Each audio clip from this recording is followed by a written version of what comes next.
Right, I'm back for UFC Rio. This is the Brazilian card.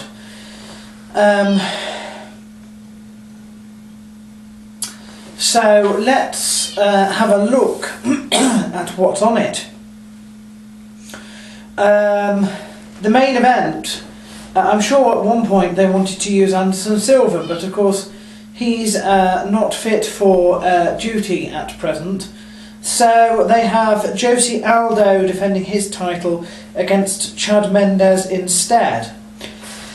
Qualified is Chad Mendes with a perfect record of 11. However, he's only ever fought low-level calibers.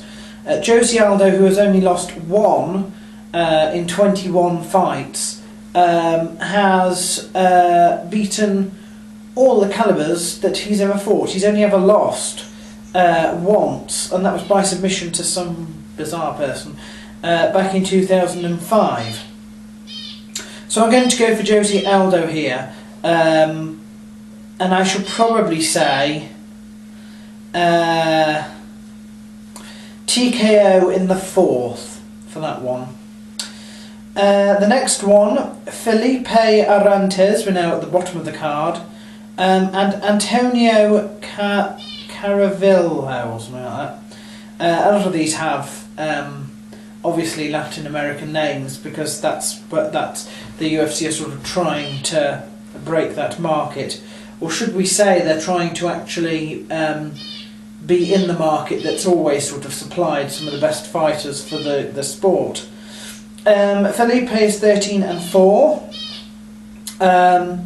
and Antonio is 13-4 as well. He's got a past in Shuto, and he has never been submitted, which is unfortunate, I suppose, if you're Felipe, because that's your area of expertise. I think I'm going to go for a decision win by Antonio there.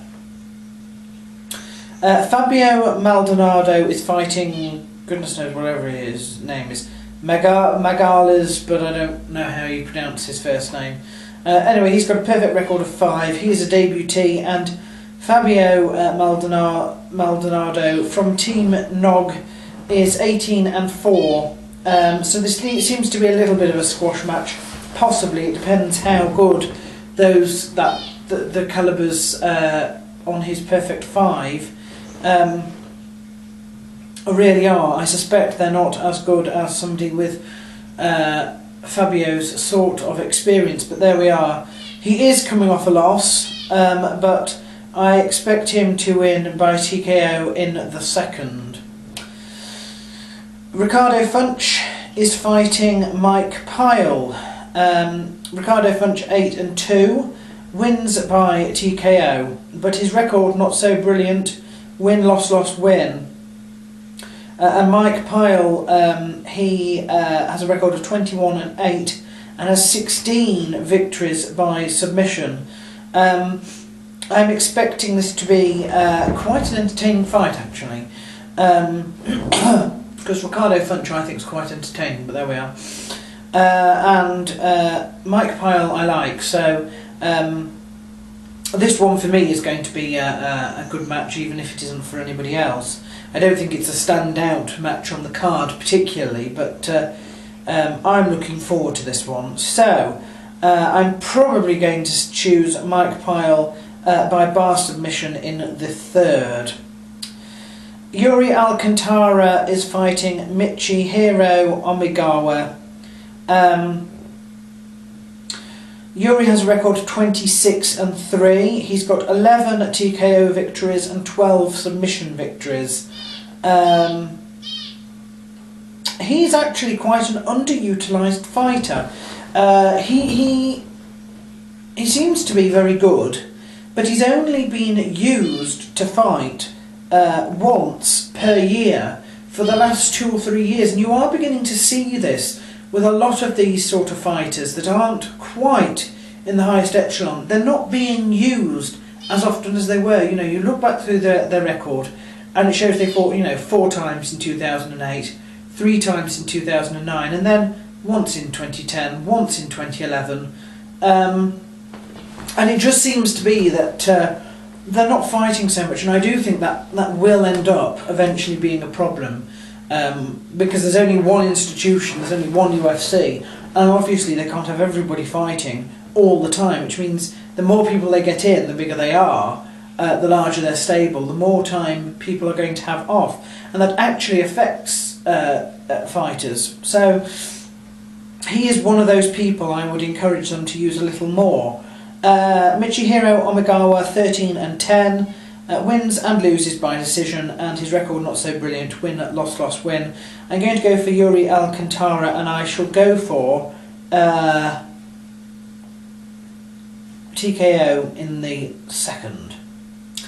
Gabriel Gonzaga, and I don't quite know, because I haven't written it down properly, Ed something or other Oliveira.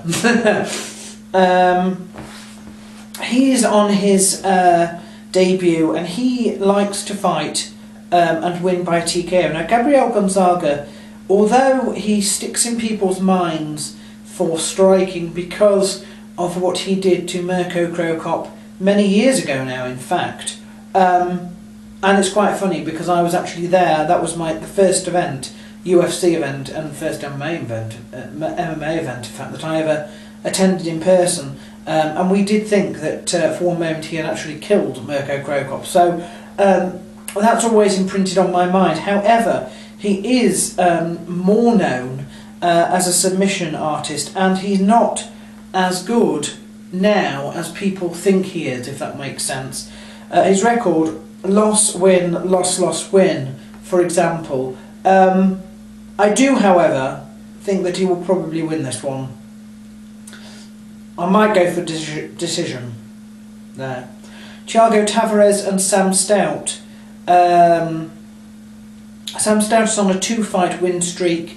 His record is only ever so slightly better. I don't know who's going to win this one. Thiago likes submissions, Sam Stout generally on his feet. I don't know actually who is going to win this one. This one, again, could be quite a fast-moving and entertaining fight. I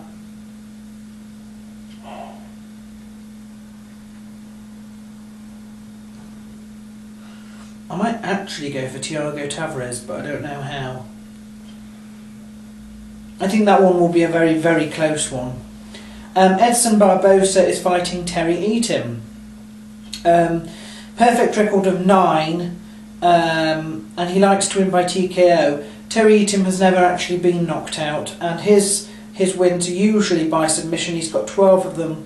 I think I might go for Terry Eatim here.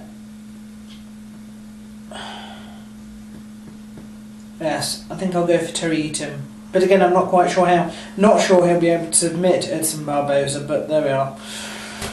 Eric Silva is fighting Carlo Prata. Carlo Prata is someone who you probably heard quite a lot about, but hasn't actually fought under the Zuffa banner very much at all. This is his UFC 8 debut.